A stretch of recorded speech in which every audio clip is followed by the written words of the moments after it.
Avez-vous déjà imaginé posséder une carte, non pas une carte menant à des trésors, mais une carte vers des pouvoirs capables de remodeler la réalité elle-même? Et s'il existait un ancien manuel répertoriant des entités, chacune dotée d'une puissance unique, le don de la connaissance, la révélation du futur, l'apport de richesse, ou même la capacité de manipuler les émotions d'autrui? Aujourd'hui, nous allons ouvrir l'un des ouvrages les plus mystérieux et les plus controversés de l'histoire de l'occultisme, la clé mineure de Salomon, et plus précisément sa première partie, l'Ars Goetia. Nous allons plonger dans la démonologie et décortiquer la classification complète des 72 démons que, selon la légende, le roi Salomon lui-même aurait soumis à sa volonté. Préparez-vous, car nous allons découvrir qui est qui dans cette hiérarchie infernale et quelles sphères de la vie sont sous l'influence de chacun d'eux. Ce ne sont pas de simples contes effrayants. C'est un système qui a fasciné et tourmenté l'esprit des mystiques et des philosophes pendant des siècles. Et peut-être qu'à la fin de cette présentation, vous comprendrez pourquoi cet ouvrage attire autant qu'il terrifie. Avant d'entamer notre voyage à travers cette aristocratie infernale, comprenons d'abord l'origine de la Goetia. L'Ars Goetia constitue la première partie du célèbre grimoire du XVIIe siècle, intitulé « La clé mineure de Salomon ». La légende raconte que le roi Salomon, célèbre pour sa sagesse, aurait reçu de Dieu un pouvoir spécial sur les démons. Il aurait réussi à emprisonner 72 esprits puissants dans un récipient de bronze, à le sceller et à le jeter dans un lac profond. Plus tard, des Babyloniens, croyant y trouver un trésor, auraient découvert le récipient, l'auraient ouvert et auraient ainsi libéré les démons. Le livre lui-même est un catalogue détaillé de ces entités. Il y est décrit leurs noms, leurs titres, roi, duc, marquis, leur apparence physique, les sceaux nécessaires pour les invoquer et bien sûr leur pouvoir spécifique. Il est crucial de comprendre que la Goetia n'est pas qu'une simple liste de monstres. C'est un système complexe de magie rituelle où chaque détail est d'une importance capitale. Et bien que l'Église ait toujours considéré cela comme une connaissance interdite, pour de nombreux occultistes, c'était un véritable outil pour comprendre le monde et, surtout, soi-même. Ainsi, pour ouvrir notre parade de la noblesse infernale, voici le premier esprit de la Goétie, le puissant roi Baël. Son nom vous est certainement familier, car il est souvent associé à l'un des démons suprêmes. Dans la Goétie, il règne sur l'Orient et est à la tête de 66 légions d'esprits infernaux. L'apparition de Baël n'est pas un spectacle pour les âmes sensibles. Il peut prendre l'apparence d'un chat, d'un crapaud ou d'un homme. Parfois même, il apparaît sous ces trois formes simultanément, les têtes de ces créatures étant alors réunies sur un seul corps. Sa voix est rauque et autoritaire, ce qui n'est guère surprenant pour un roi. Mais sa principale capacité, celle pour laquelle les mages d'antan le vénéraient, est le don d'invisibilité. Baël est capable de rendre une personne invisible aux yeux de son entourage, dissimulant ainsi ses actions et ses pensées.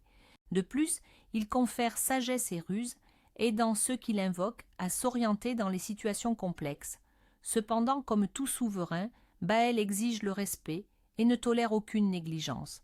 Lorsque l'on s'adresse à lui, il faut être prêt à subir une épreuve de volonté, car une telle puissance ne s'obtient jamais gratuitement. Le prochain sur notre liste est le duc Agarès. Il est le deuxième esprit de la Goétie et relève de la puissance de l'Est. 31 légions sont sous ses ordres. Contrairement aux multiples Baël, Agarès apparaît sous une forme plus définie, mais non moins étrange, celle d'un vieil homme pâle chevauchant un crocodile, avec un autour des palombes perché sur son poignet.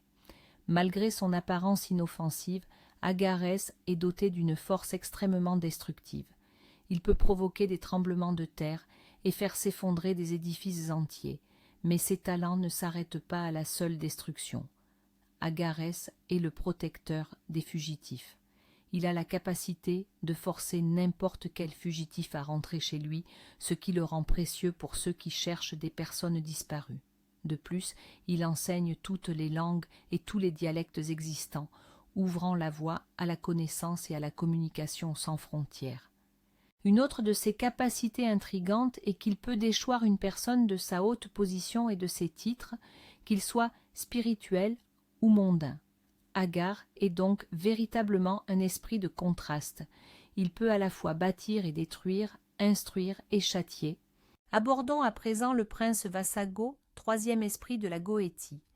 Contrairement à nombre de ses pairs, Vassago est réputé être un esprit de nature bienveillante ou de bonne nature. Il n'a pas pour objectif d'effrayer ou de nuire, et on l'invoque principalement pour obtenir des informations. 26 légions d'esprits sont d'ailleurs placées sous son commandement. L'apparence de Vassago n'est pas clairement définie, ce qui laisse un vaste champ à l'imagination. Sa sphère principale est la divination. Il est capable de révéler à celui qui l'invoque tout ce qui touche au passé, au présent et au futur. En cas de perte ou de vol, Vassago peut également localiser l'objet disparu. Il est considéré comme l'un des esprits de la Goétie, les plus honnêtes et les plus directs. Il ne s'exprime pas par détours ou par énigmes, il fournit au contraire une réponse claire et directe à la question posée. Kasina, c'est d'ailleurs pour cette raison, son honnêteté et sa nature clémente, qu'il est souvent sollicité par les praticiens débutants désireux d'accéder au savoir de l'avenir sans prendre de risques inutiles. Vassago est en somme une sorte d'oracle de l'au-delà, toujours disposé à partager son immense savoir avec quiconque le sollicite avec respect. Le quatrième esprit est le marquis Samigina, également appelé Gamigin. C'est une figure plutôt sinistre qui commande 30 légions. Il apparaît sous la forme d'un petit cheval ou d'un âne, mais sur l'ordre de l'invocateur, il peut aussi prendre forme humaine. Sa voix est rauque et il parle de sujets qui, s'ils n'intéressent qu'une poignée d'individus, n'en restent pas moins fondamentaux. La spécialisation principale de Samigina est la nécromancie. Il enseigne les sciences libérales, mais sa tâche primordiale est d'évoquer les âmes des défunts. Le grimoire précise d'ailleurs qu'il invoque spécifiquement les âmes de ceux qui sont morts dans le péché. Ces âmes se présentent alors devant l'invocateur pour répondre à ces questions. Imaginez la possibilité de converser avec ceux qui nous ont quittés et de découvrir les secrets qu'ils ont emportés dans leur tombe. Ce savoir est, sans aucun doute, à la fois puissant et extrêmement périlleux. Samigina sert de guide entre le monde des vivants et celui des morts. Or, ce type d'ouvrage s'accompagne toujours d'un risque colossal. Il est donc invoqué par ceux qui cherchent des réponses dans le passé et qui n'ont pas peur de lever le voile sur la mort. Passons au cinquième esprit, qui est le président Marbas. Dans la hiérarchie démoniaque, le titre de président désigne un souverain ou un chef suprême. Marbas commande 36 légions et apparaît sous l'aspect d'un lion colossal et féroce. Cependant, à l'instar de nombreux autres esprits, il peut adopter l'apparence humaine à la demande de l'invocateur. La sphère d'influence de Marbas est extrêmement spécifique, centrée sur le monde physique. Premièrement, il a le pouvoir à la fois de provoquer et de guérir absolument toutes les maladies. Cela fait de lui un esprit à la fois extrêmement dangereux et d'une utilité incroyable.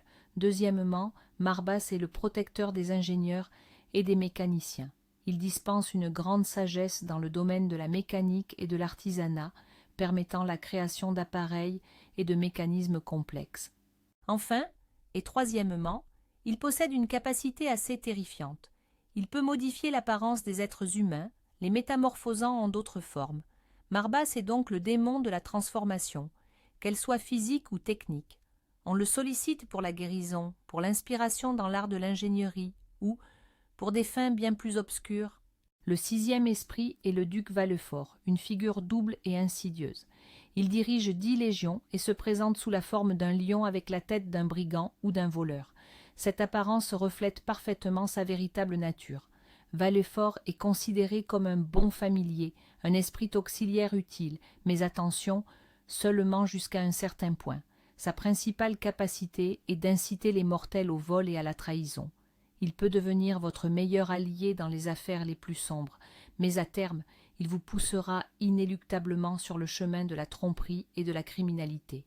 Il connaît la cachette des trésors enfouis, il peut vous doter d'une grande dextérité et d'une ruse infaillible, mais le prix à payer sera toujours votre conscience. Vallefort est l'archétype même du démon tentateur. Il offre une voie aisée vers la richesse, mais c'est une route qui mène tout droit à la perdition. Travailler avec lui, c'est s'allier à un voleur. Aujourd'hui vous partagez le butin, mais demain il vous trahira et s'évanouira, vous laissant seul face aux conséquences. Le septième esprit, le marquis Amon, est considéré comme l'une des entités les plus redoutables et puissantes de la Goétie. Il règne sur 40 légions et son apparition est absolument terrifiante.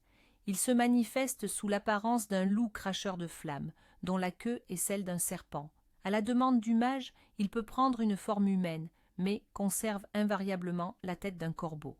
Le domaine de prédilection d'Amon concerne les relations humaines. Il possède une faculté unique, celle de réconcilier les ennemis ou d'apaiser les conflits entre amis. Si vous cherchez à renouer le contact avec quelqu'un ou à mettre fin à une vieille animosité, Amon est l'entité qu'il vous faut. Mais sa force principale réside dans la connaissance. Il sait tout du passé et peut prédire l'avenir. Il répond à toutes les questions portant sur ces strates temporelles et révèle les secrets les plus enfouis. En raison de sa puissance et de son tempérament sévère, Amon exige une approche particulière. Il est formellement interdit de le défier par la plaisanterie ou de lui manquer de respect. Il est le gardien du temps et des mystères, et il ne les partage qu'avec ceux qui prouvent leur courage et la sincérité de leurs intentions. Le huitième esprit est le duc Barbatos. C'est une figure fascinante, intrinsèquement liée à la nature et au savoir occulte. Il commande 30 légions et ne se manifeste que lorsque le soleil est positionné dans le signe du Sagittaire. Il n'arrive jamais seul, il est escorté par 4 nobles rois et leurs armées. Barbatos est un véritable maître des forêts. Il enseigne la compréhension du langage des animaux, qu'il s'agisse du chant des oiseaux, des aboiements des chiens ou autres. Il est capable de révéler l'emplacement de trésors dissimulés par des enchantements magiques. Si un sort d'occultation a été jeté sur un objet ou un lieu, Barbatos peut en briser le sceau. De plus, à l'instar d'Amon, il détient la connaissance totale du passé et de l'avenir, et il est capable de réconcilier amis et souverains. Barbatos est un guide vers le royaume des mystères de la nature et des trésors cachés. On l'invoque lorsque l'on cherche l'harmonie avec le monde naturel, ou quand on veut retrouver ce qui a été perdu depuis longtemps et soigneusement dissimulé aux regards extérieurs. Son lien unique avec l'astrologie et le monde naturel fait de lui l'une des figures les plus singulières de la Goétie. Il est temps de parler de l'un des plus puissants. Le neuvième esprit, le roi Païmon, est l'un des démons les plus redoutables de la Goétie et le serviteur le plus dévoué de Lucifer. Il règne sur le nord-ouest et commande 200 légions d'esprits, dont une partie appartenait autrefois au cœur des anges. Son apparition est un véritable spectacle. Il se manifeste sous la forme d'un homme au visage de femme, portant une couronne précieuse, monté sur un dromadaire. Son arrivée est précédée par un bourdonnement musical, l'éclat des trompettes et le son des cymbales. Sa voix est puissante et rugissante. Païmon est une véritable encyclopédie vivante. Il enseigne absolument tous les arts, la philosophie et toutes les sciences. Il peut révéler tous les secrets de la terre, de l'eau et du vent. Si vous souhaitez soumettre quelqu'un à votre volonté, Païmon peut s'en charger pour vous. Il confère les titres les plus élevés, le pouvoir, et procure d'excellents esprits familiers. En échange de son aide, il exige des sacrifices, mais le grimoire ne précise pas leur nature. Païmon est l'incarnation du savoir absolu et de la domination, mais le prix de ses services peut être incroyablement élevé. Le 10e esprit se nomme le président Buer. Il est à la fois guérisseur et philosophe au sein du monde infernal. Il est à la tête de 50 légions et possède une apparence tout à fait singulière. On raconte qu'il se manifeste sous la forme d'une étoile à 5 branches ou d'une roue et qu'il se déplace en tournoyant. Buer est une mine de savoir précieux. Il dispense des enseignements en philosophie morale, en philosophie naturelle, ainsi qu'en logique. Cependant, sa sphère de prédilection demeure la botanique et la médecine. Il détient une connaissance exhaustive des vertus des herbes et des plantes, et peut soigner toutes les afflictions humaines, en particulier les désordres psychiques ou émotionnels. Si vous souffrez de dépression ou de troubles mentaux, Buer est capable de restaurer l'équilibre de l'âme.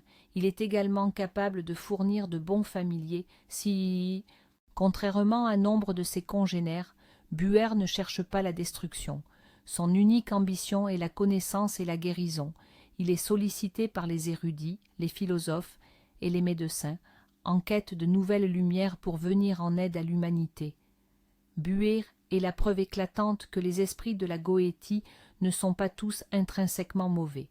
Certains peuvent même se révéler d'une aide des plus tangibles. Le 11e esprit, le grand et puissant duc Gusion, est considéré comme le véritable diplomate et psychologue parmi les démons de la Goétie. Il commande 40 légions. Son apparence est décrite de manière très nébuleuse dans le grimoire. On mentionne seulement qu'il ressemblerait à un xénophile, quoi que cela puisse signifier. Gusion est le maître de l'information et des relations. À l'instar de Vassago, il possède la connaissance absolue de tout ce qui fut, de tout ce qui est et de tout ce qui sera. Il fournit des réponses complètes et exhaustives à absolument toutes les questions qu'on lui pose.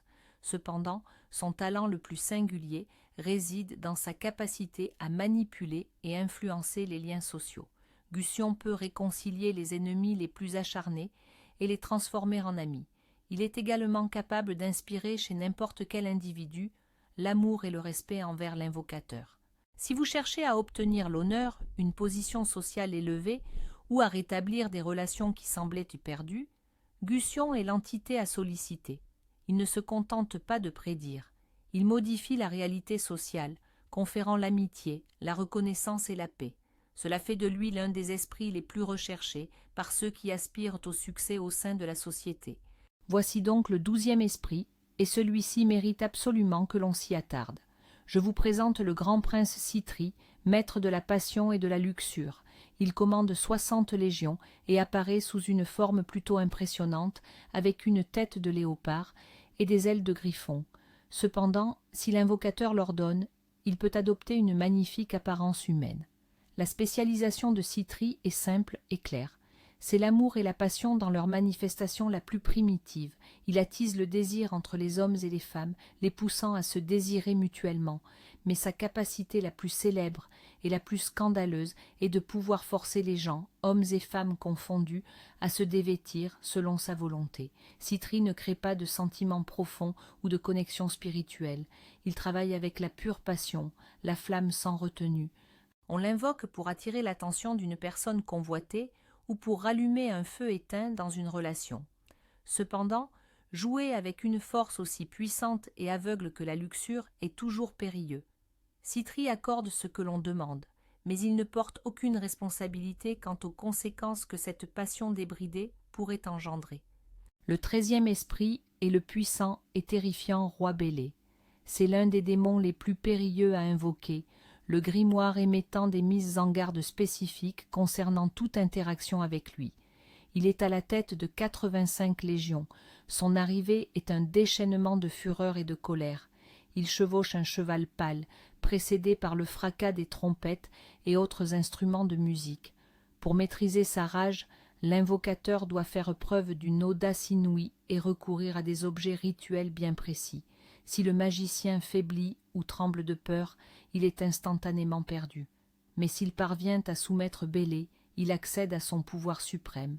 Et ce pouvoir, c'est l'amour. Bélé peut susciter l'amour sous toutes ses formes, qu'il soit hétérosexuel ou homosexuel. Il est le maître absolu de ce sentiment. Tis. Cependant, à l'image de sa propre nature, l'amour conféré par Bélé est souvent violent, dévorant et dévastateur. Invoquer Bélé est un risque immense qui peut engendrer la plus grande des félicités ou au contraire la pire des tragédies. Le 14e esprit est le belliqueux Marquis le Rey, aussi connu sous le nom de l'Érage. Il dirige 30 légions et apparaît sous la forme d'un archer vêtu de vert, armé d'un arc et d'un carquois de flèches. Son domaine d'action englobe les conflits, les batailles et tout ce qui s'y rapporte. Le Rey a le pouvoir de provoquer de grandes guerres et des affrontements majeurs. Il s'assure que les blessures infligées par des flèches au combat s'infectent et ne guérissent jamais. C'est le démon de la guerre sous sa forme la plus cruelle et la plus ignoble. Il n'accorde ni victoire ni gloire. Il apporte la douleur, la souffrance et le chaos pur du combat. Il est invoqué par ceux qui recherchent la vengeance ou qui souhaitent semer la discorde parmi leurs ennemis. Le Rei est l'incarnation de l'agression militaire et de ses horribles répercussions. Quiconque travaille avec lui doit comprendre qu'il a affaire à une force qui n'apporte que la destruction. Il ne vous aidera jamais à gagner une guerre proprement, mais il se fera un plaisir de la rendre aussi sanglante et douloureuse que possible pour vos adversaires. Le 15e esprit, le duc Élygos, est une figure de noble guerrier et de stratège. Il commande 60 légions et se présente sous l'apparence d'un magnifique chevalier portant une lance, une bannière et un serpent à la main. Ses pouvoirs font de lui le protecteur idéal des chefs de guerre et des hommes politiques. Premièrement, Élygos est capable de localiser les choses cachées et possède une connaissance complète de l'avenir, surtout en matière de conflit. Il peut prédire l'issue des batailles, révéler les stratégies ennemies et anticiper les mouvements des troupes. Deuxièmement, et c'est son atout majeur, il a le don de susciter l'amour et la bienveillance des nobles, des rois et des autres hautes personnalités. Si vous cherchez à vous attirer les bonnes grâces d'un supérieur, d'un investisseur ou de toute personne influente, Élygos est d'une aide précieuse. C'est un démon qui ouvre les portes de la haute société et assure la réussite dans les domaines militaires et politiques. Contrairement à le Rei, qui apporte le chaos, Élygos confère la sagesse et le charisme nécessaires pour triompher. Seigi, le 16e esprit, est le duc Zépar. Il s'agit encore d'un démon dont la sphère d'influence touche aux relations amoureuses, mais il y apporte une connotation très sombre. Il commande 26 légions et se manifeste sous l'apparence d'un guerrier vêtu d'une armure écarlate. La mission principale de Zépar est de susciter l'amour chez les femmes et de former des couples. Il peut provoquer une passion incontrôlable et indomptable pour un homme en particulier. Cependant, ce pouvoir cache une facette bien plus obscure. Si l'invocateur en fait la demande, Zépar peut frapper de stérilité la femme qu'il vient d'enflammer. Il n'est donc pas seulement l'esprit de la passion, mais aussi celui de la malédiction. Il peut offrir l'amour, mais retirer en échange la possibilité de procréer. Zépar est le symbole de l'amour égoïste et possessif, celui qui cherche à posséder l'objet de sa passion entièrement, même au détriment de son avenir. Il est invoqué par ceux qui sont prêts à toutes les extrémités pour la possession, sans mesurer les conséquences de leur désir. C'est une voie extrêmement dangereuse, car une relation bâtie sur de telles fondations est rarement synonyme de bonheur durable. Le 17e esprit est Bautis, un être qui détient les doubles titres de président et de comte. Il commande 60 légions. Initialement, il apparaît sous la forme d'une hideuse vipère, avant de prendre, sur ordre, une apparence humaine caractérisée par de grandes dents, 2 cornes et une épée tranchante à la main. Bautis est à la fois un informateur universel et un diplomate hors pair. Comme beaucoup d'autres esprits de haut rang, il possède la connaissance absolue du passé, du présent et de l'avenir, et peut répondre à toutes les questions. Cependant, sa qualité la plus unique réside dans sa capacité à réconcilier amis et ennemis. Si Amon et Gustion opèrent cette médiation par l'influence émotionnelle, Bautis, lui, semble agir par la connaissance. Il est capable de révéler la vérité à toutes les parties d'un conflit, les aidant ainsi à trouver un terrain d'entente et à mettre fin à l'hostilité. L'épée qu'il tient symbolise sa capacité à trancher les nœuds de l'incompréhension et du mensonge. Bautis est un conseiller avisé, capable d'éclairer les situations les plus embrouillées et d'instaurer la paix là où régnait la discorde. Le 18e esprit est le duc Batin, également connu sous le nom de Martime. Il commande 30 légions. Son apparence est des plus remarquables. Il prend la forme d'un homme robuste doté d'une queue de serpent et chevauche une monture d'une blancheur blafarde. Batin est avant tout le maître des voyages et un éminent connaisseur du monde naturel.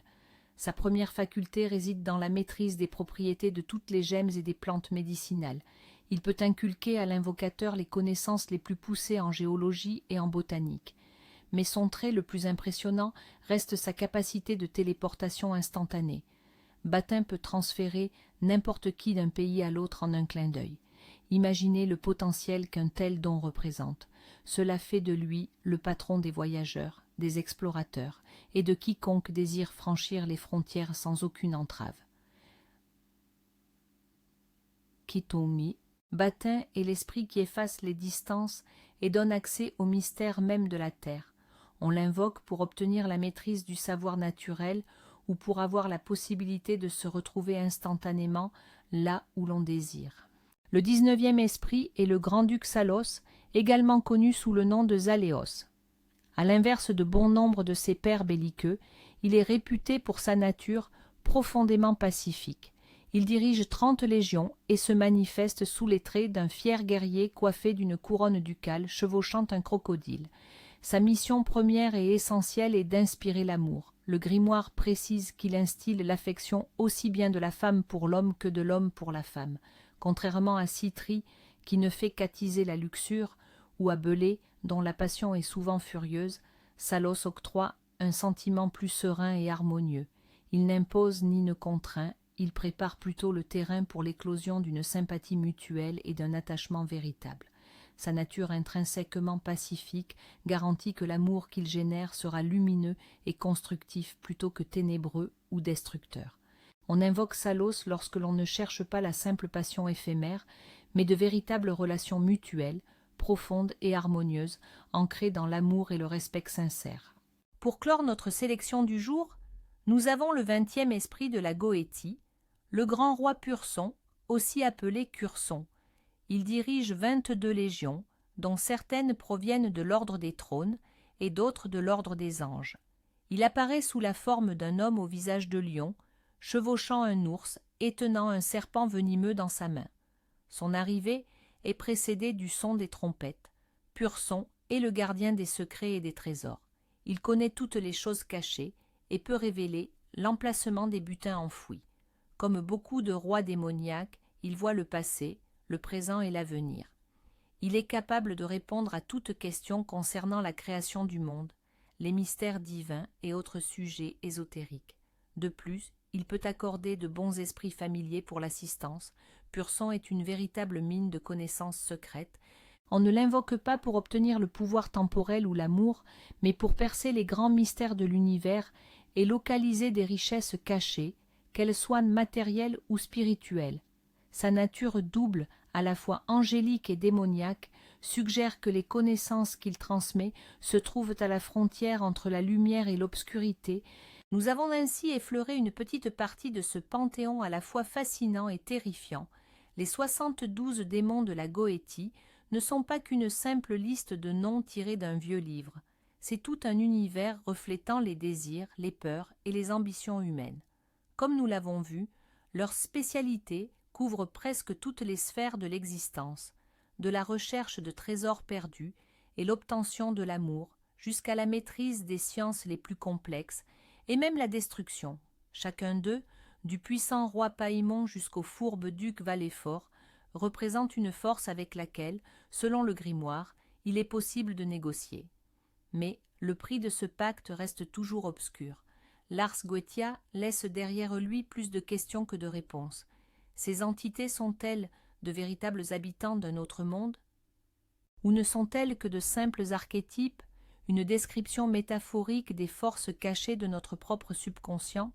Il n'y a pas de réponse unique, et c'est précisément ce mystère qui rend ce grimoire si captivant à travers les siècles. Merci d'avoir regardé cette vidéo jusqu'au bout. Si l'exploration du monde de la démonologie vous a plu, n'oubliez pas de vous abonner à la chaîne, de laisser un pouce bleu et d'activer la cloche pour ne manquer aucune de nos prochaines publications. Et maintenant, j'ai une question pour vous. Quel est le démon de la Goétie qui vous a semblé le plus intéressant ou peut-être le plus effrayant? Et si vous pouviez poser une question à l'un d'eux, à qui l'adresser et quelle serait cette question? Partagez vos réflexions dans les commentaires. Je serai ravie de vous lire.